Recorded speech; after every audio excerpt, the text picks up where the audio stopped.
Most people think that quitting your job and having unlimited free time is the dream.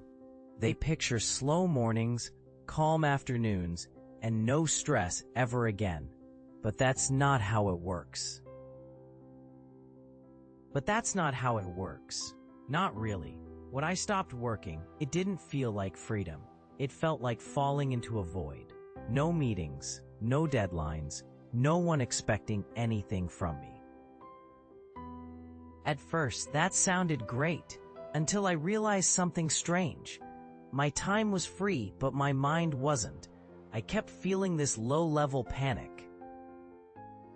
Like I was forgetting something important, like I should be doing more, like I was wasting time. And that's when it hit me. Time freedom isn't about escaping work. It's about learning how to live without a schedule, and that's a lot harder than it sounds. So here's what really happened during my 6 months without a job. What I felt. What I learned. What I changed. And why time freedom can either set you free or make you feel completely lost. What would you do if your calendar was blank for 6 months straight? Would you relax? Or would your brain start racing? Let's find out. Financial freedom gets all the attention, but time freedom? That's the real test. You can earn enough to quit your job. You can cover your expenses for years. You can plan everything perfectly. But when Monday morning hits and no one needs you to log in, and there's no meeting at 10 a.m., and your to-do list is empty, you start to ask, who am I when I'm not being productive? This is what surprised me most.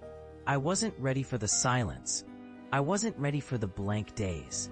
I wasn't ready to have no one to report to. The first week felt like a vacation. The second felt weird. By the third, I started feeling anxious. And I didn't understand why. I had money, I had health, I had free time, but I didn't have structure. And without it, I lost focus fast. Every day felt like a freestyle session, just like therapy with no agenda, until you realize it's exhausting. When you don't know what's next, you start filling the space with noise. Scrolling, worrying, thinking, doubting. And the scariest part is that no one else notices. Because from the outside, you look like you're living the dream, but inside, you're drifting, and that's a hard place to be. Would you thrive in that kind of space, or would you lose your rhythm?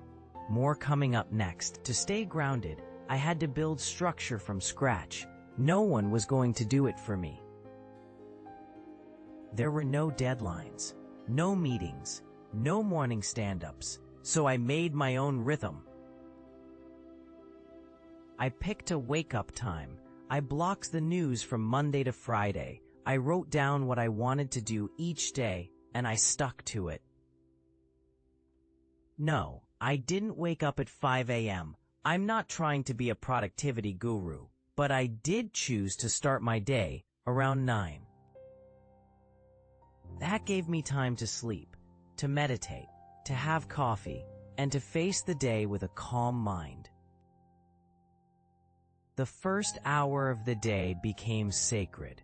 No screens, no scrolling, just space to think, to prepare, to breathe. Then I'd open my planner, set goals for the day, decide how many hours of focused work I wanted, and get started. Even though I wasn't working full-time, I still needed to feel a sense of progress. Not for money, but for clarity, for control. Without structure, I felt lost. With it, I felt free. It turns out the mind needs boundaries. Even in freedom, we crave form. Without it, time leaks away.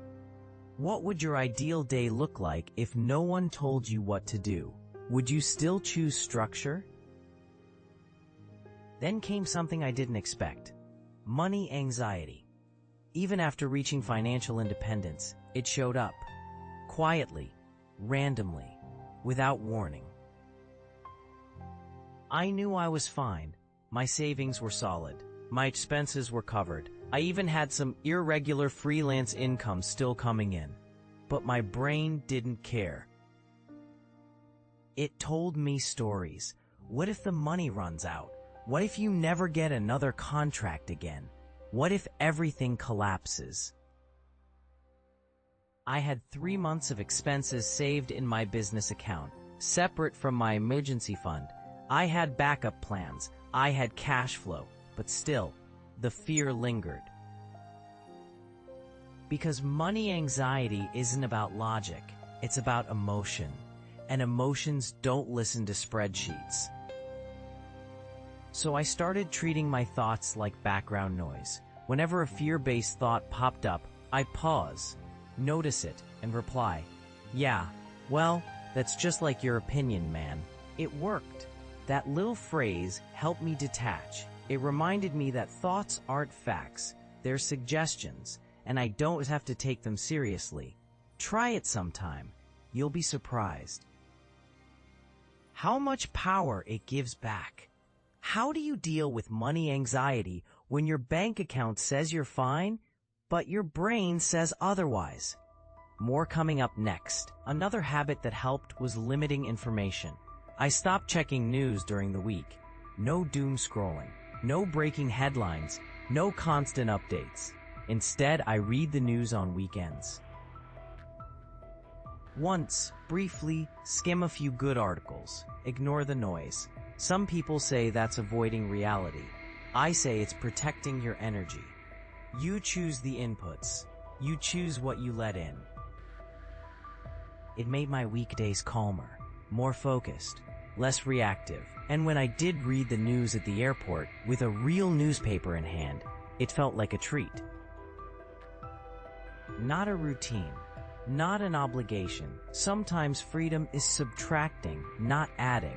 Less information, less noise, more space. What could you remove from your day to feel more clear? Then came the good stuff, the part everyone dreams of. I got my weekends back. No more side hustle sessions on Saturdays. No more editing videos on Sundays. No more spreadsheets or action plans or tasks stacked up after hours. Everything that needed to get done, I did it during the week, on my time, at my pace. So when the weekend came, it was actually free, quiet, unhurried. I could walk, read, do nothing. It felt new, even though it shouldn't. And that made me realize I had been overworking for years without noticing. If your weekends feel just as packed as your weekdays, are you really resting? Flexibility was another big win. I've been a freelancer for a long time, so I'm used to some level of control. But this was different. This was pure freedom. No one to email, no one to report to, no need to explain anything. A friend visited the city midweek. We spent the afternoon walking, talking, eating. I didn't rush. I didn't check my phone. I was fully there. And when I took the train back through Canary Wharf, surrounded by suits and deadlines, I felt something powerful. I wasn't part of that anymore, and I didn't want to be. The pressure, the grind, the chasing, it didn't call to me. Not anymore. And I realized that was the point of all the saving, all the investing, all the planning, not to retire forever, but to reclaim my time. Would you give up a big salary for a quiet afternoon with a friend? More coming up next. I started noticing small moments that used to feel impossible. Catching a gym class at noon, reading a book in the middle of the day, taking a walk when it started to rain. No rushing, no squeezing things in, no waiting for a weekend that never really felt free. These weren't luxury experiences. They were simple, but they felt rare. because most people are always running, chasing time, fitting life around work. But what happens when you flip that? What happens when you fit work around life? That's what time freedom gave me, and it changed how I see everything. You don't need millions to feel rich. You need control. You need space. You need peace. Do you control your time, or does your time control you? Financially, the experiment worked. I didn't lose money.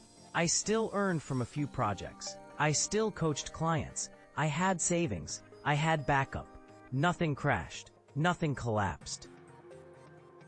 In fact, it made me more thoughtful about money, less reactive, more calm. I proved to myself that I could pause, that I didn't need constant income to feel secure, that life wouldn't fall apart, and that's a big mental shift. It's one thing to plan for freedom. It's another to live it and see that it holds.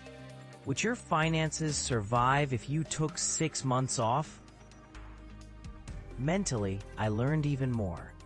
I learned that structure is key, that without rhythm, I drift, that freedom isn't the same as peace. I saw my habits more clearly. I saw what triggered anxiety. I saw how my thoughts tried to rush me back into doing. And I chose not to listen. I worked on it, slowly, quietly, deliberately. Growth doesn't come from always pushing. Sometimes it comes from stepping back and asking what really matters. What do your thoughts tell you when everything gets quiet? You might think this is the part where I say I'm done with jobs forever. But here's the twist. I'm looking for my next design contract. On purpose, by choice, not out of fear. 6 months off was enough. For now. It gave me clarity. It gave me rest. And it reminded me what I do and don't want. But I'm not starting over. Because my coaching work still continues. That's the part I love. Helping others manage money. Helping them shift their habits. Helping them feel in control. That work means something. That work matters. And no job has ever given me that same feeling. So I'll balance both. Design work for structure. Coaching for purpose. Because real freedom isn't about quitting everything. It's about choosing what stays and walking away from what doesn't serve you. What parts of your life are you choosing to keep? Time freedom isn't perfect. It's not easy, it's not automatic, but it's worth it. Because when you reclaim your time, you start to live on your own terms. You make space for what matters. You stop chasing and start choosing. And that's when wealth starts to feel real. This is the passive path. The place where freedom meets clarity. Where financial independence meets real life. And where you learn that success isn't more, it's enough. If you want to start building your version of time freedom, it starts with awareness, then planning, then action, step by step, quietly, on your own terms.